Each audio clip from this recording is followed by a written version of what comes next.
What's going on YouTube? How y'all feeling today on this beautiful Tuesday? This is Regular Raven Fan coming back at y'all. Y'all know me well, Regular Raven Fan. Um, as I always tell people, and I always lead with this. When it comes to this game, you trust your eyes and you don't trust what you hear. I've been telling y'all in my videos, that how the national media wants to constantly paint narratives of players, whether negatively or positively, in order to push, basically push agendas. Now, when it comes to one Lamar Jackson, who happens to be my favorite quarterback and the quarterback of my team, I've been trying to explain to people how there's always going to be a negative narrative with this guy. And every time that the national media basically does give him a compliment, there's going to be a yeah, but. Now, my point to this video is in reference to them talking about should John Harbaugh be criticized for leaving Lamar Jackson in the game against Cleveland when the team was up 30 something odd points, and he was still in the game. It's amazing to me because I've ranted and explained to people how Lamar Jackson last year was able to dominate the league in such a way that he was sitting out fourth quarters of multiple games. I told people this, and it happened. He did it. That's what Lamar Jackson did. He sat out fourth quarters of multiple blowouts last year. If you don't believe me, go trust your eyes and go back and look at it. He also sat out the last game of the season completely. He did that. If you don't believe me, go trust your eyes and look at it. The Ravens did not reach the ultimate goal. They actually lost their first playoff game, and quite honestly, as a team, they looked flat in certain areas. That's what happened. It happened already. Again, trust your eyes. So you come to this first game of the season. Lamar Jackson's playing exceptionally well, as he's done many times in the fourth quarter last year. But a good coach is not a coach who has a system and forces everything into his system. A good coach is one who can see things and adapt to circumstances, adapt to previous outcomes. You played that game already. You rested your quarterback. You tried to protect your quarterback from taking unnecessary sacks or hits or whatever you want to call it. And it got you a first round loss, ultimately. So in order to change that outcome, change what you did to get there. So now, when we have a lead, no, we're going to prepare our team to play for four quarters. So I just want y'all to watch a little bit of what some of these haters got to say in reference to this stupid stuff. I mean, this is ridiculous. I didn't see Russell Wilson come out last Sunday. I didn't see Aaron Rodgers come out Sunday. I didn't see any quarterbacks who put up decent numbers. I didn't see Kyler Murray sit out, although his team wasn't up big. But I didn't see any other quarterbacks sit out. I didn't see Pat Mahomes sit out. So, but we want Lamar Jackson to sit out. Why is that? Why is that? I keep telling you people, trust your eyes. Your eyes going to tell you who the best player really is. Your eyes is going to tell you who the best player really is. They want who they want to be the best player, which is why they're going to help that player push his stats. But they want to do whatever they got to do to limit Lamar Jackson. So here we go. They blow out the Browns on Sunday, but the win came with a little bit of criticism. Lamar Jackson was still in the game with Baltimore up by 32 with 10 minutes to go. He dropped back to pass 3 times and was sacked once before getting pulled later in the fourth quarter. John Harbaugh didn't regret his decision to leave Lamar Jackson in the game, however. Let's take a listen. We're not going to just react to every criticism and say, well, we could take him out of the game at halftime, too. That might keep him safer, too, but we're not going to do that. It's just a criticism that you guys can keep asking me about, and I'm going to keep telling you the same thing. And I think if you study football and you look at what other teams do, you'll see that just people don't do that. Joined by Lamar, LA is good to see you, my guy, but Marcellus, yes. Should John Harbaugh be criticized for this? Nope, not at all. And I'm glad John Harbaugh is not only responding to this, but kind of saying it with his chest. And he's actually factually correct. This world we live in right now, one thing I hate, What's wrong with it? of many things I hate, but I love more than I hate, is result-based criticism. I hate result-based criticism. I only listen to decision-based criticism. But let me give you an example of result-based criticism. My brother-in-law, Lafayette, I'll be sitting there watching the game with Lafayette. He's sitting there quiet. I'm sitting there quiet. We just eating. I got Munchos. He got Doritos. We chilling. And then you can see all of a sudden Lamar Jackson take a sack. And then all of a sudden my brother-in-law Lafayette would sit there and say, see, that's what I'm talking about. Why is he still in the game? Take him out. was like, what you mean what you talking about? You just said that. You are responding to what you saw and then acting like you saw it coming. John Harbaugh is correct. They ran a statistic on 11 quarterbacks last year that won games by 30 or more points. Starting the fourth quarter, 9 of those starting quarterbacks were still in the game. But let's take it back to my years, personalized experience. We used to play against Peyton Manning twice a year, every single year. And Peyton Manning, second year on, was rolling. Up big, up big. It didn't matter. Peyton Manning was still out there, satisfying not only his ego and his stats, but it made the coach feel good. So in moments like this, when you're like, oh, it's too risky, everyone is dangerous out there, but not everything is risky. This is a smart situation by John Harbaugh to let his quarterback, who had no offseason and no preseason, go out there, continue to get his muscles going, and start eating. I'm not going to criticize the decision, Marcellus. Here comes the media hate. I am going to scrutinize the decision, right? I am going to look at this a little bit more closely. You have to remember, the Ravens and John Harbaugh, they're not like the Clippers. They're not going to blow a big lead. Remember, the Ravens are a little bit wired a little bit differently. The Ravens, you're up 38-6. The Browns haven't scored since the first quarter. You up by 32.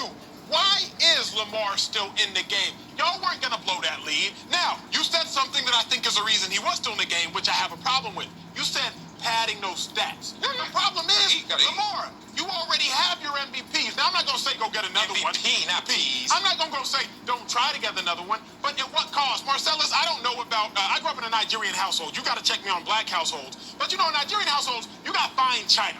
And fine china, you keep in that certain cupboard. And you put that fine china away, and you only bring it out for special occasions. You treat the fine china a little bit differently than you treat your normal plates and your normal utensils. We got to start treating Lamar Jackson like the fine china that he is. I need Lamar Jackson to get put away in that certain cupboard late in the game when you already did what you needed to do.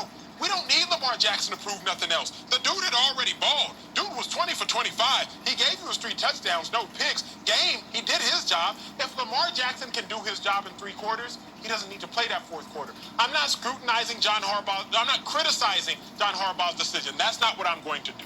But I am going to scrutinize it because I want to look at it a little bit more closely. If Lamar was only in the game to pad his stats, that to me is problematic. Y'all got bigger goals this year. Lamar has said he has bigger goals this year than individual goals.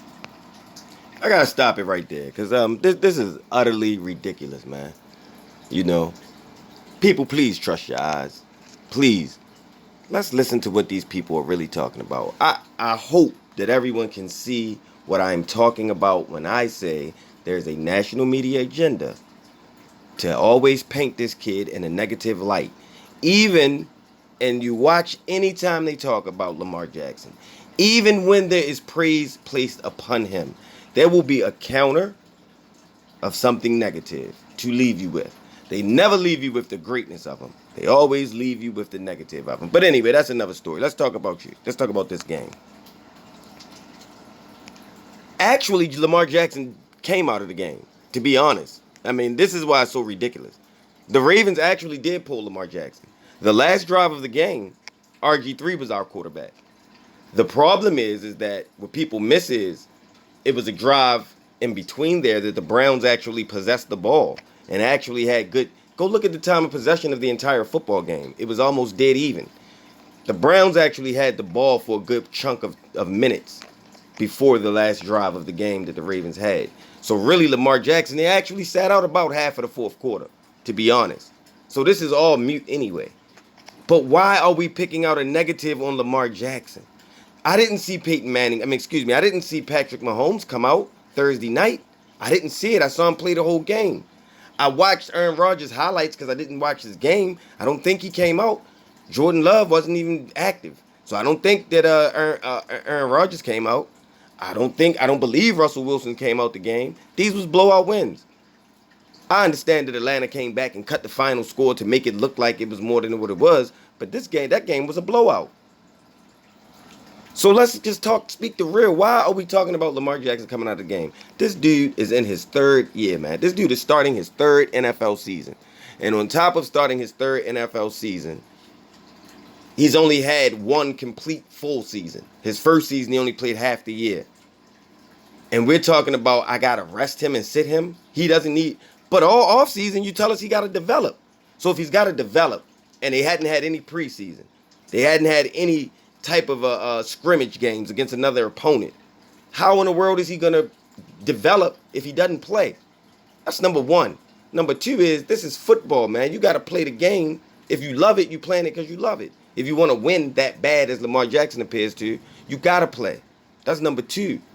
But the biggest thing of all is my biggest issue of this is why are we trying to find something negative about the almost flawless performance that Lamar Jackson put on Sunday? And I'm not saying he's gonna do it every single week because I haven't seen the season yet. I gotta wait till my eyes can see it before I can tell you what he's really doing.